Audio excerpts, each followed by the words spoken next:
Nous entrons dans notre révélation encore aujourd'hui concernant Paul. C'est dans 1 Corinthiens 9. 1 Corinthiens 9. Dans Séban va lire de 1 à 14. Je vous prie d'être très attentifs, s'il vous plaît. C'est Paul toujours qui parle. 1 Corinthiens 9, du verset 1 au verset 14, il est écrit: Ne suis-je pas libre? Ne suis-je pas apôtre? N'ai-je pas vu Jésus notre Seigneur? N'êtes-vous pas mon œuvre dans le Seigneur? Si pour d'autres je ne suis pas apôtre, je le suis au moins pour vous, car vous êtes le sceau de mon apostolat dans le Seigneur. C'est là ma défense contre ceux qui m'accusent. N'avons-nous pas le droit de manger et de boire? N'avons-nous pas le droit de mener avec nous une sœur qui soit notre femme, comme font les autres apôtres et les frères du Seigneur et Céphas? Ou bien, est-ce que moi seul et Barnabas, nous n'avons pas le droit de ne point travailler? Qui jamais fait le service militaire à ses propres frais? Qui est-ce qui plante une vigne et n'en mange pas le fruit? Qui est-ce qui fait paître un troupeau et ne se nourrit pas du lait du troupeau? Ces choses que je dis n'existaient-elles que dans les usages des hommes? La loi ne les dit-elle pas aussi? Car il est écrit dans la loi de Moïse: tu n'amuseras point le bœuf quand il foule le grain. Dieu se met-il en peine des bœufs? Ou parle-t-il uniquement à cause de nous? Oui, c'est à cause de nous qu'il a été écrit que celui qui laboure doit labourer avec espérance, et celui qui foule le grain, fouler avec l'espérance d'y avoir part. Si nous avons sémé parmi vous les biens spirituels, est-ce une grosse affaire si nous moissonnons vos biens temporels? Si d'autres jouissent de ce poids sur vous, n'est-ce pas plutôt à nous d'en jouir? Mais nous n'avons point usé de ce droit. Au contraire, nous souffrons tout, afin de ne pas créer d'obstacles à l'évangile de Christ. Ne savez-vous pas que ceux qui remplissent les fonctions sacrées sont nourris par le temple, que ceux qui servent à l'autel ont part à l'autel? De même aussi, le Seigneur a ordonné à ceux qui annoncent l'évangile de vivre de l'évangile. Amen. Que le nom du Seigneur soit glorifié. Amen. Bien, mes frères et sœurs, c'est la parole de Paul qui a prêché la repentance, qui est reconnue et citée par tous les hommes de Dieu qui veulent se sentir hommes de Dieu ou se reconnaître comme hommes de Dieu. C'est Paul qui parle ici. Il parle. Et je voudrais qu'on comprenne. Il dit qu'il est libre. Ne suis-je pas libre? Il dit qu'il est libre. Bonne interrogation. Ne suis-je pas apôtre? N'ai-je pas vu Jésus mon Seigneur? N'êtes-vous pas mon œuvre dans le Seigneur? Alléluia. Il s'adresse aux Corinthiens. J'ai un enfant quelque part qui m'écoute, qui est mon œuvre dans le Seigneur. Qui va m'arracher de ça? Mais il y en a qui sont nombreux, qui sont les œuvres de beaucoup de serviteurs de Dieu dans le Seigneur. C'est leur problème. Il y a des enfants qui sont mon œuvre dans le Seigneur et ceux-là, ils sont à Christ. Amen. Il faut faire attention. Quand quelqu'un n'est pas et les gens qui vous empêchent d'être l'œuvre dans le Seigneur de quelqu'un, d'un serviteur de Dieu, c'est un sorcier. C'est un serviteur de Dieu vous bâtit, vous construit, vous enseigne, veille sur vos âmes. Faites attention. Vous écoutez n'importe qui sur le net, n'importe qui à gauche, n'importe qui à droite. Non, faites attention. Il dit, oh, écoutez, hein, ce n'est pas Pierre, hein. Ce n'est pas Jean, ce n'est pas Thomas, c'est Paul. Paul dit, vous n'êtes-vous pas mon œuvre dans le Seigneur? Il s'adresse aux humains. Donc je peux avoir ma fille quelque part, mon fils qui est mon œuvre dans le Seigneur. Nous avons constaté quelque chose, oui, allons-y. Dieu. En général, les gens s'approprient les enfants d'autrui et ils finissent par leur dire que si vous donnez autant de place ces serviteurs, c'est de l'idolâtrie. et commence à dire, appelez votre serviteur frère. Frère. pour que ceux-là commencent à rejeter votre, comment dire, Votre autorité. votre paternité ou quelque chose comme ça dans le Seigneur. Que vous ne, le genre de détrôner la place d'un serviteur de Dieu dans la vie d'un enfant, alors que l'enfant a toute confiance, on vient détruire le serviteur de Dieu pour faire comprendre à l'enfant que il n'était pas bon, il n'était pas bien, il avait des lacunes, alors qu'à la fin, c'est le Seigneur qui a Non, arrangé c'est tout ça. que moi je trouve que les gens manquent trop de révélation et n'importe qui veut prêcher sur n'importe quoi, n'importe comment sans révélation. Et les gens n'enseignent pas par le Saint-Esprit. Les gens prennent leur chair pour enseigner, les gens enseignent avec concurrence, enseignent pour se mesurer aux autres et tout ça. Non, c'est pas de Dieu. La Bible est claire, hein. La Bible est très claire. Paul dit aux Corinthiens, vous êtes mon œuvre dans le Seigneur. C'est clair. Un humain, un être humain, un saint peut être mon œuvre dans le Seigneur. Paul est clair là-dessus. Dans le travail, il a dit, vous êtes mon travail, vous êtes le fruit de mon travail dans le Seigneur. dans le Seigneur. Pas hors du Seigneur. Au fruit de mon Paul n'a travail pas dans le gagné Seigneur. ce peuple en faisant des tentes. Il faut qu'on soit clair là-dessus.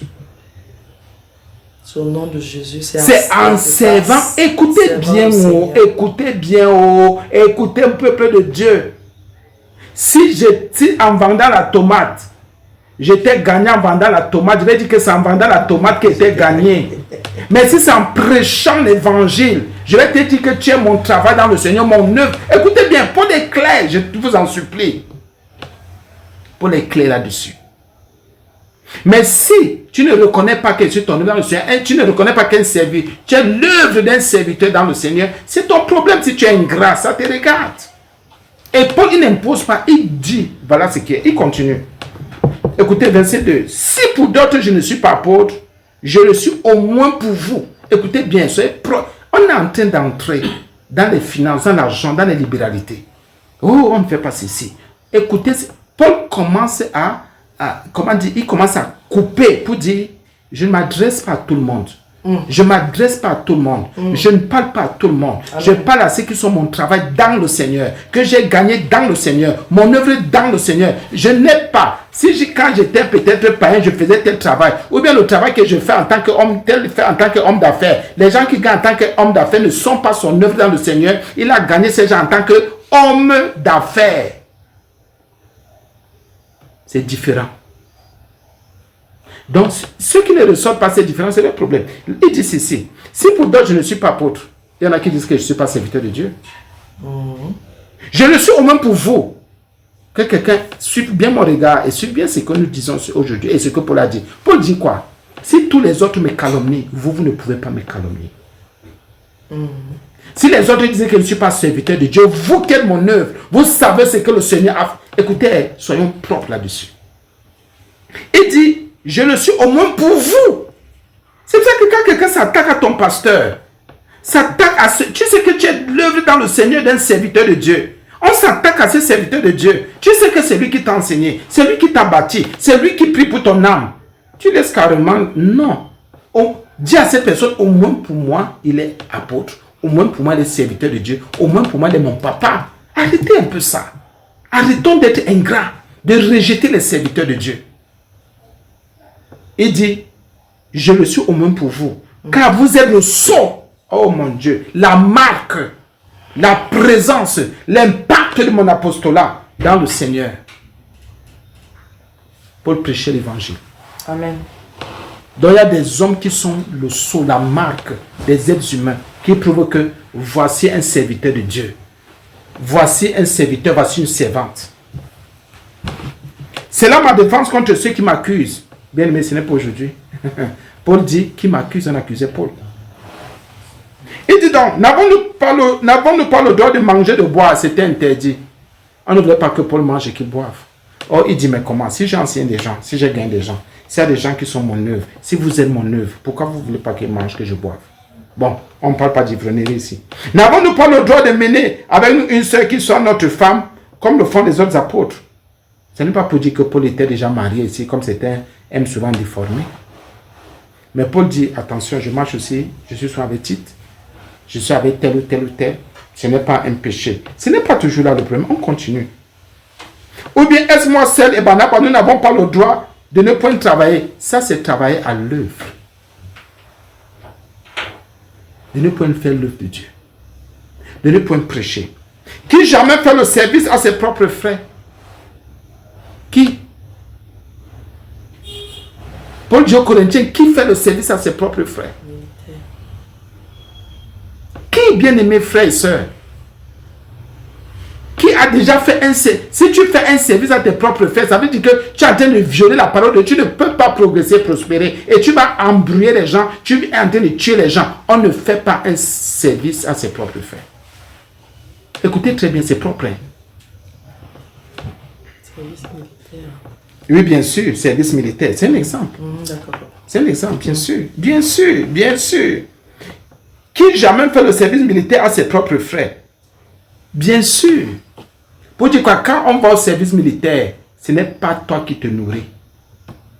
Ce sont ceux qui t'ont recruté, ceux qui t'ont appelé en formation. Ce sont ceux-là qui te donnent à manger, à boire, jusqu'aux vêtements. Amen. Bien, mes frères et sœurs, oui, nous sommes les combattants de Christ. Il continue. Qui est ce qui plante une vigne et qui n'en mange pas le fruit?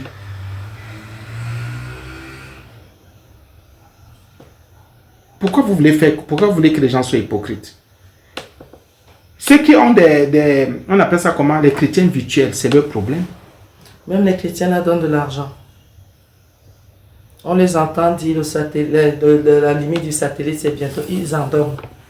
Ils en donnent non, à Dieu. Parce que non, je parle un peu du net. Non, je parle virtuel. Non, quand je dis virtuel sur le net, non. Ceux qui parlent sur le net, il faut confondre les gens parce qu'ils veulent être écoutés, parce qu'il faut dire des choses et des bêtises. Il faut regarder la barre où on dit j'aime. Là où on dit nombre d'abonnés. Oui. C'est là où on saura qu'ils sont en train de chercher la visibilité. Donc, ils viennent avec des thèmes. Non, on ne fait pas ça à l'église. On ne fait pas cela. Qu'est-ce que vous en savez? Entrons dans la parole de Dieu. Amen. La Bible dit, qui est ce qui plante une vigne et n'en mange pas le fruit, mon frère? Tu peux travailler dans un champ. Tu ne prends même pas un fruit. Même pas un maïs, tu manges. Eh mon frère, arrêtez ça. Bien, arrêtons ça. Donc, tu ne peux pas prier pour quelqu'un. Tu ne peux pas gêner pour quelqu'un, enseigner quelqu'un. Eh, mon frère, ma soeur, arrêtez ça. Arrêtons. Donc, il faut que celui-là, dès que le Seigneur le bénit, qu'il prenne, qu'il aille donner à l'orphelinat. Autant qu'il y a le courant à payer à l'église, mon frère. Arrêtez ces bêtises-là. Il doit même dire merci au serviteur de Dieu qui a pris soin. Parce qu'il y a nombreux qui ne prennent pas soin. Il doit dire merci. Qui est ce qui fait perdre un troupeau et ne se nourrit pas du lait du troupeau? Bien aimé. C'est clair. Ces choses, je dis, verset 8, n'existent telles que dans les usages des hommes. La loi ne les dit-elle pas aussi? Qu'elle est écrite dans la loi de Moïse, tu ne vas pas rendre muet, tu ne vas pas faire taire le bœuf quand il est en train de faire son travail. Dieu se met-il en peine des bœufs? Ou parle-t-il uniquement à cause de nous? Oui, c'est à cause de nous qu'il a été écrit. Il dit c'est à cause de nous, à cause des serviteurs. Paul s'adresse à une assemblée coréenne qui était endurcie, qui était fermée aux dons, fermée aux libéralités, fermée. C'est ça que Paul dit, à soutenir les saints, fermée à soutenir l'église, les Corinthiens. C'est ça que Paul avait. C'était difficile avec les Corinthiens.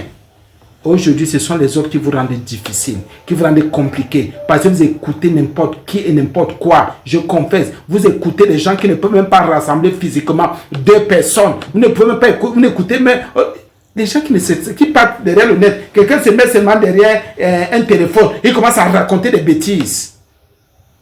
Sans fondement. Voici la parole de Dieu. Voilà Paul qui parle.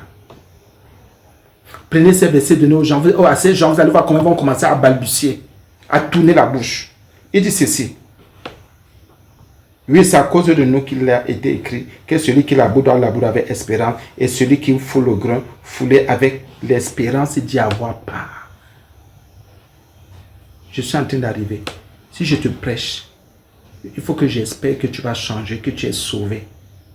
Si c'est par rapport à tes affaires, si je prie pour tes affaires, il faut que j'espère que tes affaires vont réussir et je reçois une bouteille d'eau. Bien, le monde n'est pas hypocrite.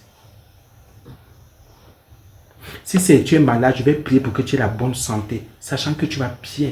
Tu seras... Bien, mais pardonnez-nous un peu. Arrêtons ça. Et je sais qu'il y a des choses que qu'elle dit. Il y a même certains qui disent que non, pourquoi papa dit ça? Pourquoi le serviteur? Je vous dis, arrêtez l'hypocrisie là. Arrêtez ça. Puisque la Bible dit, et celui qui foule le grain, foule avec l'espérance d'y avoir part. Donc tu construis une maison pour ne pas vivre dans la maison là, tu es maudit. Donc tu éduques un enfant pour que l'enfant ne s'en sorte pas, pour que demain ne te donne pas à boire et à manger. Mais arrêtez un peu ça, bien aimé. Arrêtons ça. Paul va plus loin. Écoutons maintenant Paul. C'est même là où ça pique. Si nous avons sémé parmi vous les biens spirituels dont les enseignements, les conseils, les exhortations, les guérisons, les délivrances, les miracles, est-ce une grosse affaire si nous moissonnons vos biens temporels? C'est Paul qui parle. C'est Paul qui parle. Pour ceux qui me jugeaient déjà, Paul dit, si j'ai prié pour toi, tu es guéri. Si je t'ai enseigné, si j'ai manifesté les dons spirituels dans ta vie, il n'y a pas de dons spirituels. Est-ce un péché de recevoir les biens physiques de toi temporels? Qu'est-ce qui est éternel? Qu'est-ce que les gens racontent? Non, on ne donne pas au pasteur. On ne doit pas donner au pasteur. Non, mon frère. Ils ont autre chose, homme de Dieu. Pendant que les bébés sont en train de maigrir. De maigrir. Les pasteurs font ceci. Ne font que prendre du poids. Ils ont des grosses voitures. Est-ce que vous savez que parfois même ce sont les chrétiens, ceux qui ont reçu les biens spirituels, qui font des dons aux pasteurs de voitures? Est-ce que vous savez, moi j'ai quelqu'un qui m'a offert une voiture? Est-ce que vous le savez? Qu'est-ce que vous racontez? Et pas n'importe quelle voiture. Pas n'importe quelle voiture. Des millions. Je ne lui ai rien demandé. Parce que la personne était contente. Et aujourd'hui, ce monsieur est pasteur, sa femme servante, son fils pasteur, sa fille a épousé un pasteur. Il est venu, il était encore catholique, comme on dit souvent. Et quand vous voyez ce genre de choses, oh, vous voyez, regardez les bébés. Vous ne savez pas que c'est une seule personne qui a dit, ici, je le fais. Les biens spirituels, j'en ai consommé et j'en suis rassasié. Mais vous voyez seulement, regardez les bébés, regardez le pasteur. Si vous travaillez avec amour, vous donnez le soin qu'il faut aux bébés du Seigneur, comment vous ne serez pas bien assis? Bien aimé, ne laissez pas les gens. Venez vous embrouiller. Venez vous embrouiller. Paul dit, il est clair. Les gens qui viennent là, non, on ne fait pas ceci. Allez, taisez-vous ignorants, comme Paul parle d'ignorance. Taisez-vous ignorants. Paul dit, si, 2 Corinthiens, si nous avons sémé parmi vous les biens spirituels, ils savaient qu'ils l'avaient fait. Ils l'ont fait. Est-ce une grosse affaire? Pourquoi Paul utilise le mot grosse affaire? Parce qu'ils étaient toujours en train de rechigner. Les Corinthiens, il y avait déjà des conflits. Lui, il y avait déjà des conflits. Des objections. C'est ça que Paul écrit pour dire, est-ce une grosse affaire? Il dit, ouais, le problème, si je prends votre argent, mais je vous dis de donner l'argent pour une situation. Il y a quoi? Si c'est que tu viens de donner, pas comme on a montré là où quelqu'un vient, sa femme dans le régime des plantains vient soutirer ça. Oh, les pasteurs là qui mangent. Où est le problème? Tu es sûr que je n'ai pas prié pour que le champ de ta femme donne? Tu es sûr que je n'ai pas prié pour que toi, ton champ donne? Plus une femme ne peut venir à la prière sans venir le sujet de son mari ou de ses enfants. Vous n'êtes pas sûr qu'on a pris un programme pour que ton couple donne même bien? Tu es sûr que je n'ai pas jeûné, je n'ai pas pris un programme de jeûne avec ta femme, avec ton mari, avec ton enfant? Tu es sûr? Qu'est-ce que tu en sais? Qu'est-ce que tu en sais? Il dit, est-ce une grosse affaire? Ah! Donc même à l'époque de Paul, on trouvait que c'était une grosse affaire qu'il moissonne les biens temporels. Que c'était une grosse affaire. Même à l'époque de Paul, on trouvait que Paul exagérait. Paul dit non. Et que les Corinthiens disaient déjà, non, mieux tu ne pas prendre le salaire ailleurs, tu viens nous donner. Il dit aux Corinthiens, vous racontez, vous êtes avares. Bien mes frères et sœurs, il y a les influenceurs. Quand ils meurent, oh, cotisons. Ils sont malades. Quand ils sont malades, on cotise. Les musiciens sont malades, on cotise. Les païens, 8 millions, 12 millions. Aïe, Jésus. 20 millions, 10 millions, 5 millions. Mais je vois quand on dit cotisons pour le satellite, ils insultent. Il y a même un mécréant, on en parlait pour la radio, il nous insulte, il m'envoie des messages malveillants. Mais je suis sûr qu'il envoie l'argent quand un musicien païen qui chante des abominations est malade. Et quelqu'un qui va l'emmener en enfer. Bien, mais faites attention, vous chrétiens, qui donnez l'argent pour ce genre de choses. Tant qu'on dit de donner l'argent pour l'évangélisation. Un influenceur meurt, vous donnez de l'argent. Il tombe dans le coma. Et il est dans le coma, vous cotisez. 12 millions. Mais on dit que les pasteurs, les influenceurs sont plus voleurs, plus escrocs que tout le monde. Dites-moi, entre un pasteur et un influenceur, l'influenceur t'apporte quoi, il te donne quoi, il te dit quoi. Par rapport à quelqu'un qui te donne la vie. C'est pour ça que j'ai dit, tous ceux qui parlent d'un genre de choses, qu'ils se repentent parce qu'ils attirent sur eux la malédiction. Amen. Si un serviteur de Dieu t'a dit qu'on ne donne pas l'église, il est maudit et il t'a maudit avec lui. Et il t'a amené dans sa malédiction. Regardez, pardonnez-moi encore un peu. Pardonnez-moi, je vais le dire. Regardez comment nous coupe les impôts, le pain, les impôts. Tu prends la moto, les impôts, on coupe les impôts partout. On te dit de donner l'argent pour qu'une âme soit gagnée, une âme soit sauvée. Un faux pasteur vient te raconter des bêtises. Ils ne sont pas des Christ. Dans tous les cas, comme Paul l'a dit, si quelqu'un est le sceau de mon apostolat dans le Seigneur, il ne peut pas réfléchir. Si quelqu'un est mon œuvre dans le Seigneur, il ne peut pas réfléchir. Amen. Il ne peut pas. Il va faire ce qu'il aura à faire. Vous qui dites que non, oh, sont des escrocs. Qui est escroc? Je vais prendre un exemple. Nous faisons un travail. Les serviteurs de Dieu font un travail.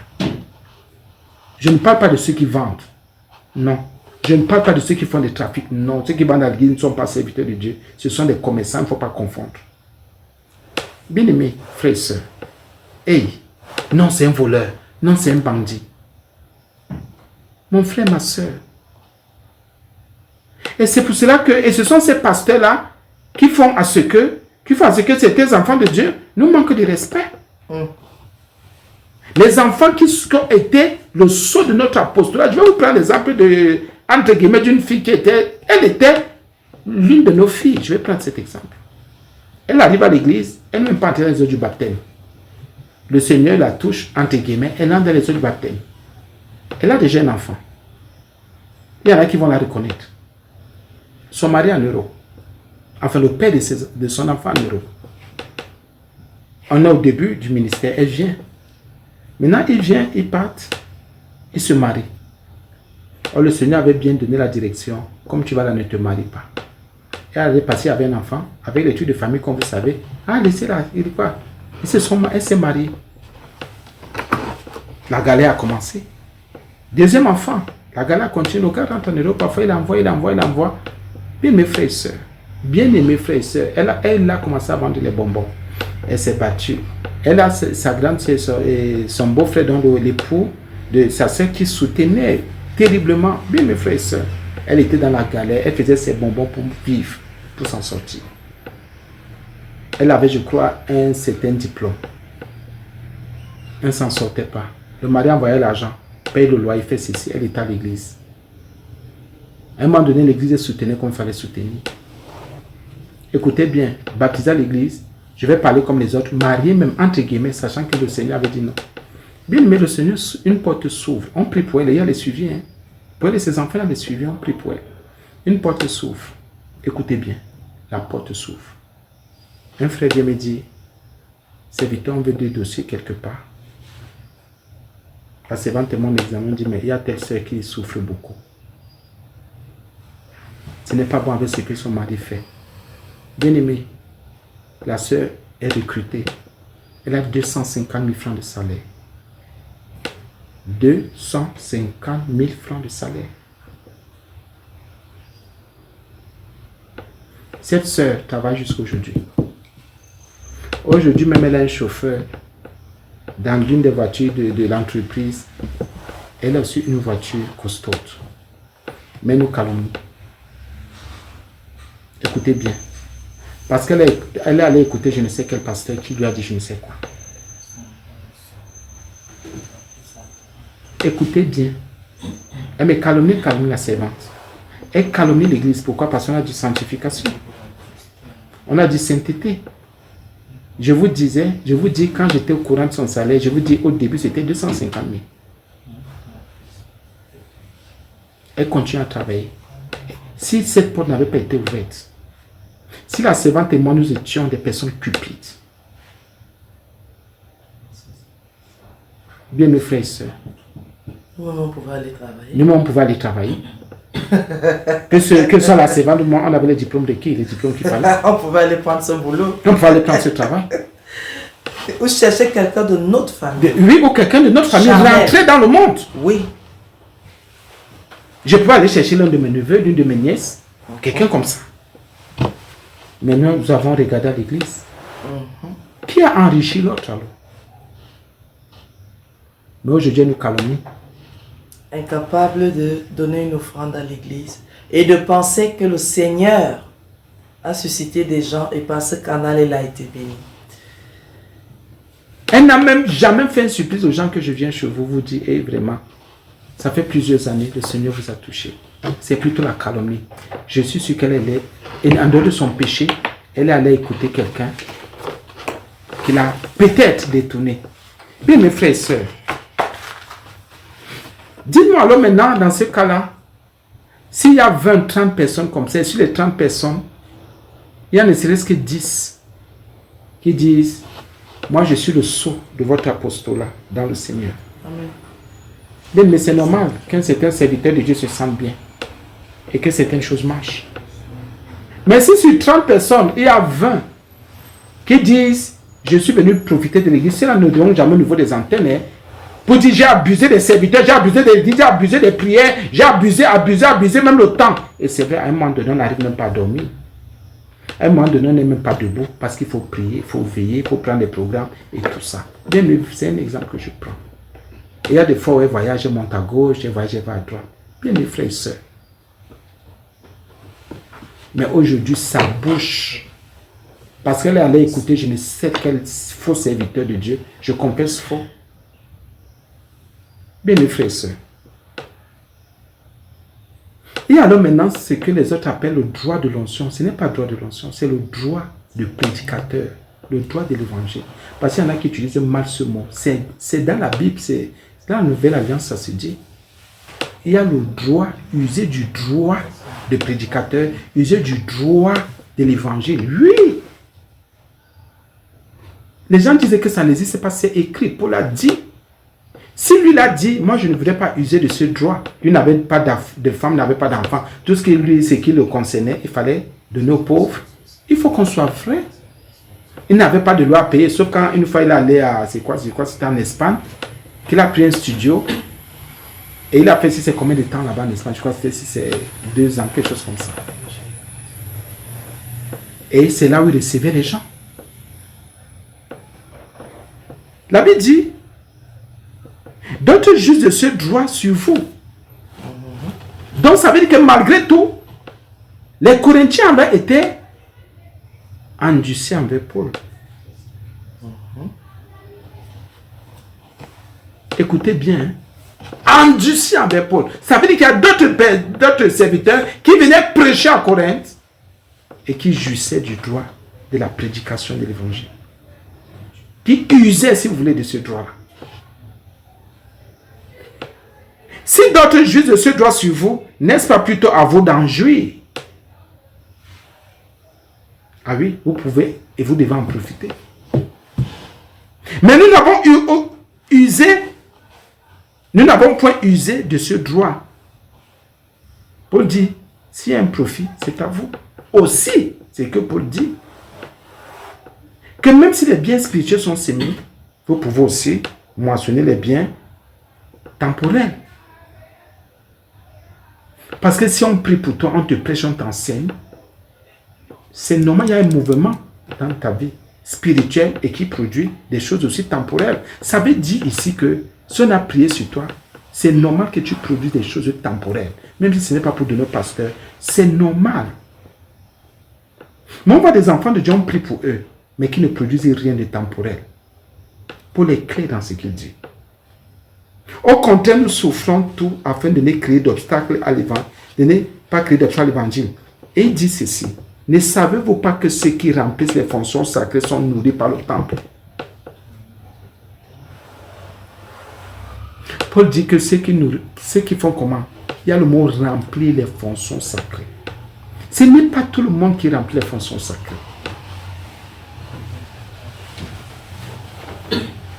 Écoutez, Paul dit, ce n'est pas parce que, je prends l'exemple, ce n'est pas parce que, un peu comme quelqu'un va dire, moi je ne vends rien, par la grâce de Dieu, on ne vend rien. Nous ne profitons pas des gens, on n'abuse pas des gens. Et c'est pour cela qu'il ne faut pas dire la vérité sur l'argent à l'église, sur les contributions financières à l'église. Donc parce qu'on ne vend pas, parce qu'on ne fait pas un genre de choses, il ne faut pas parler d'argent, il ne faut pas libérer les enfants de Dieu qui sont aveuglés par ceux qui racontent, qui disent des bêtises, bien-aimés frères et sœurs. Non.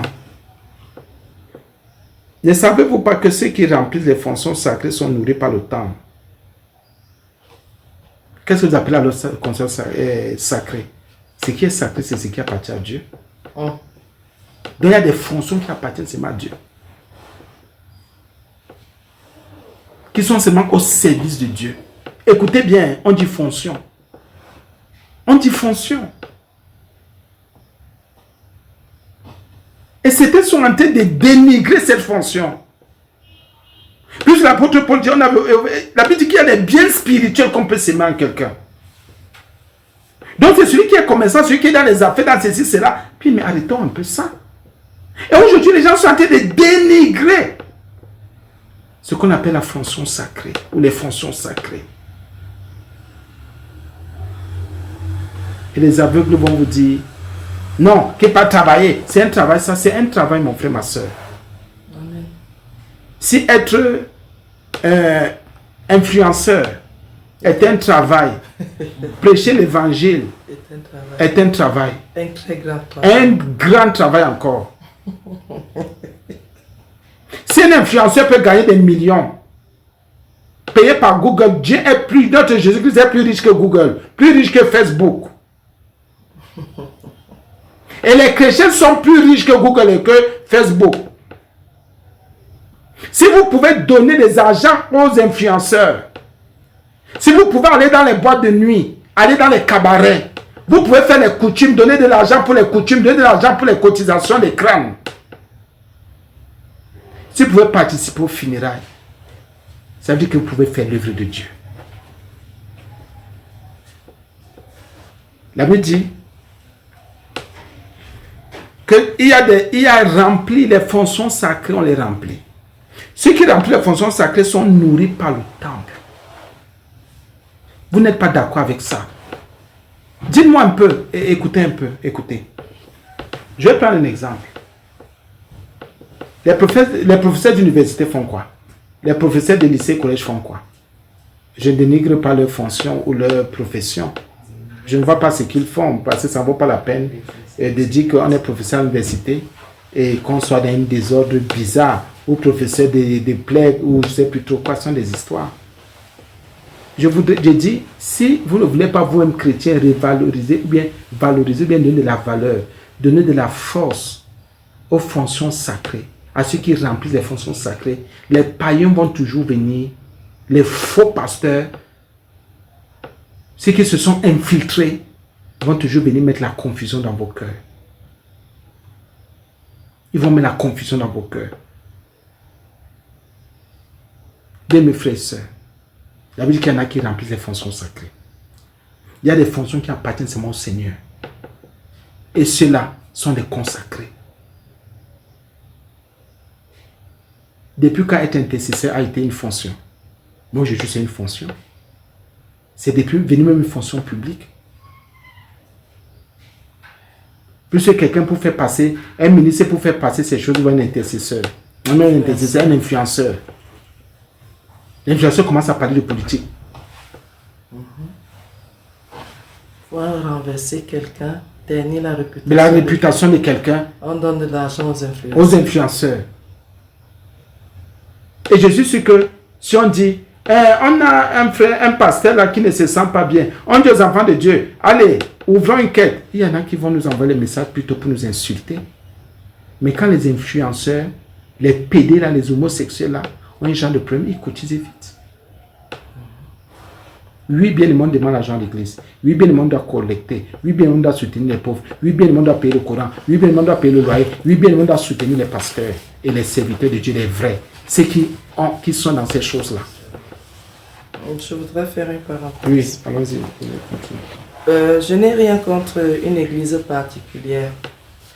Mais j'ai vu qu'avec cette affaire d'argent, le doigt est sur les églises évangéliques, dites de réveil.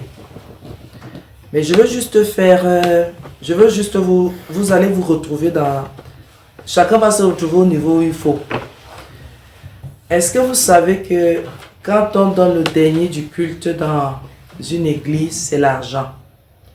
Le dernier du culte n'a jamais été un régime de plantain, n'a jamais été une banane, n'a jamais été des beignets.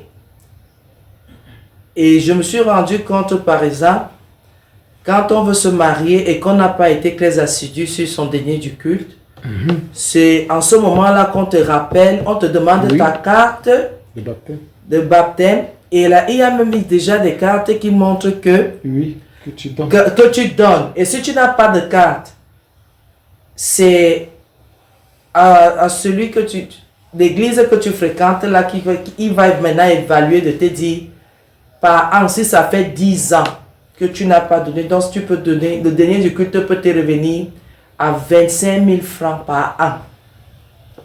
Donc vous pouvez vous retrouver en train de verser 250 000 francs pour que on fasse votre mariage dans cette église. Il y a les quêtes dans ces églises. Il y a les offrandes de messe. Parce que je vais expliquer chaque chose pour que les gens arrêtent un peu d'indexer les églises pentecôtistes dites de réveil. Il y a le casuel. Le casuel, si c'est le casuel, oui. Le casuel consiste quoi? Donc pour mettre les gens, pour baptiser les enfants là, on doit payer. Pour les mariages, on doit payer. Et puis les funérailles, on doit payer. Une église qui s'occupe des funérailles. On donne des dons. Et donc, quand on parle du casuel, ça consiste encore à quoi? Donc, si un enfant, quelqu'un vient, il écrit la messe, il doit payer. Parce qu'en général, quand vous indexez les autres, asseyez-vous bien. Asseyez-vous bien. Quand vous ne connaissez pas comment fonctionne votre... Ou vous faites semblant, ou c'est comment... On dit que les quêtes. Pour les quêtes, on fait quoi avec les quêtes? Quand on fait les quêtes, c'est pour payer les frais d'électricité. Les frais d'électricité, il y a des quêtes dans ces églises. Donc, les frais de fonctionnement, les frais là sont liés aux activités paroissiales. Donc, le catéchisme. Donc, quand on fait des quêtes, on doit payer pour le Coran, payer pour le catéchisme, payer pour le pèlerinage. Et quand on fait la quête, on prend 22%. 22% de cet argent pour mettre dans le catéchisme, le Coran, le pèlerinage. Les autres 86%, on ne sait pas ce qu'on fait avec. 88%, on ne sait pas ce qu'on fait avec. On ne sort que 22%. Attends un peu. 22%, non, ça fait 78%. En tout cas, le calcul n'est pas, très important. C'est pour dire que ce qui reste, personne ne sait ce qu'on fait avec. Ça doit aller sûrement quelque part. Quand on parlait de quêtes. Et maintenant, quand on parle de casuel ou offrande de passage, ce qui je parle sans nommer, c'est un don qu'on fait qui est fait par des gens qui demandent à l'église de les accompagner au moment clé de leur vie. Il est remis par les familles au moment de la célébration des baptêmes, des mariages ou des funérailles. Or, quand la famille donne, on enlève 11% pour participer aux frais occasionnés par les célébrations. Bien aimé, 11%. Les 11% là, les 89% là partent où? Parce que parfois quand vous indexez les autres qui montrent ouvertement certaines choses, qui font les choses dans une liberté parce que les églises dites pentecôtistes, ce sont des églises jusqu'à preuve du contraire. Elles sont plus vraies que les églises où on vous présente la pauvreté, on vous présente toujours que ça n'entre pas, ça ne fait rien. Les églises de réveil sont même plus vraies. Ça a même ouvert les yeux de beaucoup de personnes. Et maintenant, 11% on prend pour l'occasionnel. Maintenant, les offrandes de messe sont versées par les fidèles qui demandent à ce qu'une messe soit célébrée. Donc, pour qu'on prie pour toi, tu dois donner de l'argent. Pour qu'on prie pour ta famille, tu dois donner de l'argent. Parce que quand les gens ne veulent pas lire les Saintes Écritures, ils commencent à faire comme si on ne leur prend pas de l'argent quelque part. Ça sert à quoi qu'on t'impose un taux pour qu'on lise la messe? On fasse la messe pour les intentions de messe et les ceci. On t'impose un taux, on te dit que c'est 15 000. Alors qu'on a parlé de la libéralité ici, de donner sans contrainte, ni tristesse, selon tes moyens. Et quand on fait cela, sont versés par les fidèles qui demandent à ce qu'une messe soit célébrée à une intention particulière. Elles aident les serviteurs de ce côté-là à leur vie matérielle. Dans les offrandes de messe, dans les trucs qu'on écrit là, on met l'argent dans les enveloppes. On dit que ça aide de ce côté-là aux serviteurs de Dieu qui sont là-bas pour leur vie matérielle. Et on prend combien là-bas? 7%. 7% pour les aider. Et maintenant, il y a encore quoi? Les legs sont des ressources exceptionnelles qui permettent d'envisager les grands projets pour l'église. Écoutez très bien. Donc là-bas, quand quelqu'un aime le Dieu qu'il sert, se sent bien à l'église, il vient faire un don. Il vient déposer quelque chose que personne ne contrôle. Et on dit que c'est pour faire quoi? C'est pour faire les grands projets pour l'église de demain. On prend 19%. Le reste de pourcent va où? On ne sait pas. Personne n'en parle et tout le monde ferme sa bouche. Pour dire maintenant que quand les gens s'asseyent, parce que quand on parle des pasteurs, on dit du n'importe quoi sur les pasteurs. Pourquoi vous n'allez pas souvent lire? Pourquoi Internet ne vous sert pas à grand chose? Mais allez et voyez ce que toute église a établi. Il y a où c'est le règlement intérieur, où c'est des choses que l'administration territoriale demande là. Les projets, c'est quoi de l'église là. Allez lire. On te dit quand tu as passé un an sans rien verser, tu dois rassembler 1%, de 1 à 10% de tes revenus, tu viens verser. À défaut de ça, tu prends 2 ou 3 journées de travail de plus, pour dire qu'on t'impose même un taux que tu dois venir verser, 66%. Bien aimé, quand vous vous asseyez, il ne faut pas toujours avoir la bouche à indexer. Et j'ai vu quelque chose aussi, ce sont les inconvertis qui parlent des choses de Dieu avec légèreté. Vous allez voir plusieurs personnes venir citer les versets. Et tous ceux qui ne veulent pas, qui veulent seulement être agités, commencer à acquiescer sans comprendre ce qu'on est en train de dire. Si tu arrives à l'église et tu trouves une chaise, c'est toi qui as acheté. Et parfois même, la chaise se casse pendant que tu es assis là-dessus. Tu portes tes pieds, tu pars. Celui qui a acheté, lui il a déjà acheté. Quand toi tu casses, qui doit venir remplacer ça? Tu arrives, nous avons culte le soir, l'électricité. Qui doit payer l'électricité? Vous-même, chrétiens, asseyez-vous. La qualité que vous possédez, vos pasteurs. Vous ne laissez pas les pasteurs respirer. Comment le pasteur peut aller au travail, peut aller faire un autre travail ailleurs?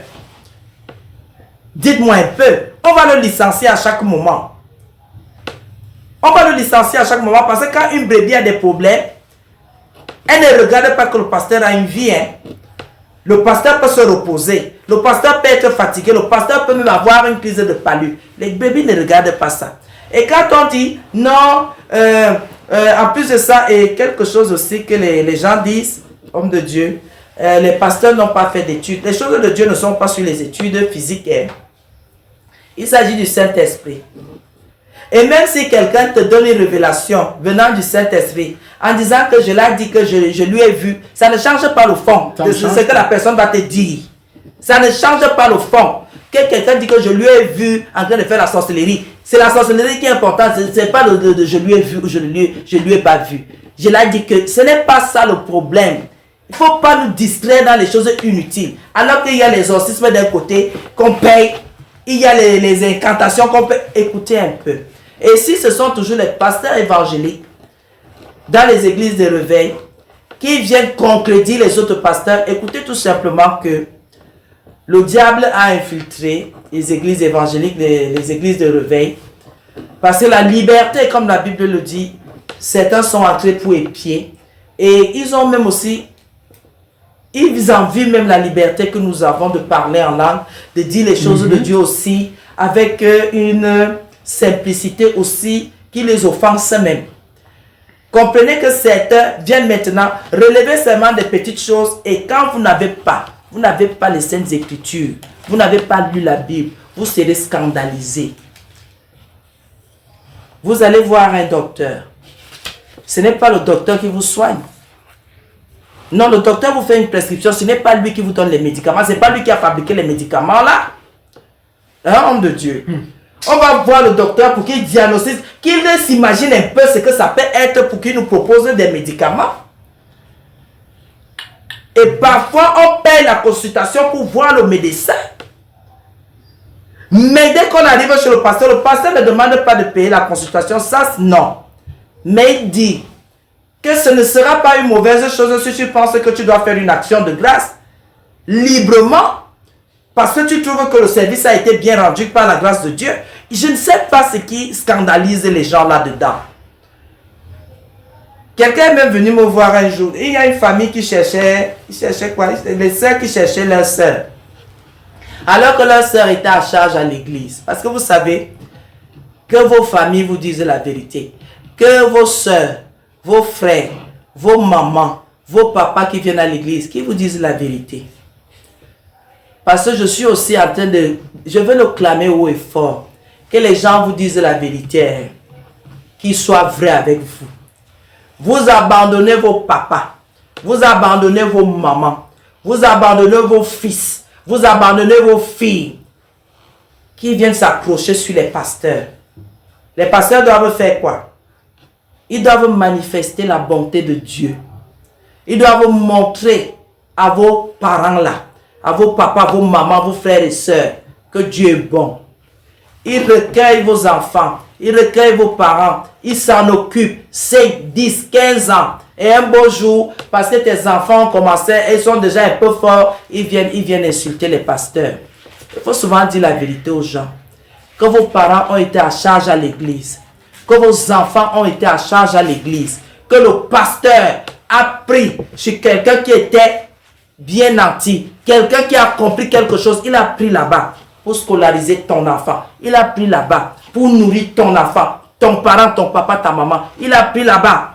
Il a fait quelque chose dans la vie de quelqu'un avec. Mais l'ingratitude est une mauvaise chose et la méchanceté est une mauvaise chose. Quand on vous dit de ne pas donner, la personne qui est malade à l'église et qui n'a pas de moyens. Donc si on dit que quête, ça donne 30 000. On amène cette personne-là, on lui place des perfusions. Ce n'est pas l'œuvre de Dieu. Les pasteurs ne sont pas seulement là, comme vous passez le temps, ils sont en train de s'enrichir, ils sont... Écoutez, nous sommes contre que le pasteur soit milliardaire. Hein, papa?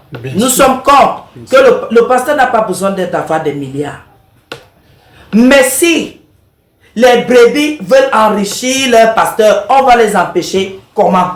Parce qu'en général, ce sont les dons. Aucune église n'est subventionnée. Ce sont les dons, dans les soins que le pasteur donne à ses brebis. En retour, les brebis viennent bénir le pasteur. Vous voulez qu'il refuse?